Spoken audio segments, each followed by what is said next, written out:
છોટાઉદેપુર જિલ્લાના બોડેલી ખાતે operation shield અંગે એક્વાડેક નર્મદા કેનાલ ખાતે હવાઈ હુમલા અંગે મોકડ્રીલ યોજાઈ હતી.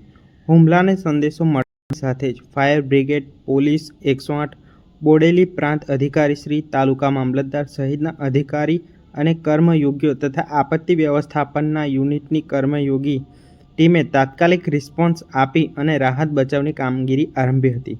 આ મોકડ્રીલમાં કટોકટીની સ્થિતિમાં સંભવિત આરોગ્ય વિભાગ, ફાયર બ્રિગેડ, પોલીસ વિભાગ દ્વારા રાહત બચાવની કામગીરી, ઈજાગ્રસ્તોને હોસ્પિટલ લઈ જવાની વ્યવસ્થા, ફસાયેલા વ્યક્તિઓને સુરક્ષિત સ્થળે લઈ જવાની કામગીરી કરવામાં આવી હતી.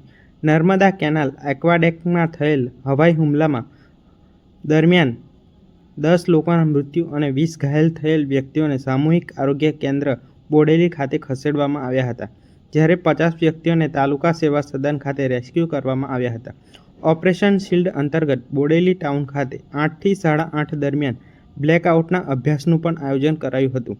દરમિયાન સ્ટ્રીટ લાઇટ્સ અને ઘરોની લાઇટ બંધ રાખી બ્લેકઆઉટમાં સહભાગી બન્યા હતા. દરેક નાગરિકોએ પોતાના ઘર, ઓફિસની તમામ લાઇટ બંધ કરી તમામ સ્થાનિક સત્તામંડળોએ સ્ટ્રીટ લાઇટ તથા જાહેર જગ્યાઓ પર અંધારપટનો અભ્યાસ હાથ ધર્યો હતો. આ સમગ્ર ઓપરેશન શિલ્ડ મોકડ્રીલમાં મદદનીશ પોલીસ અધિક્ષક શ્રી, બોડેલી પ્રાંતાધિકારી શ્રી, મામલતદાર શ્રી સહિત સંબંધિત વિભાગના અધિકારીઓ ઉપસ્થિત રહ્યા હતા.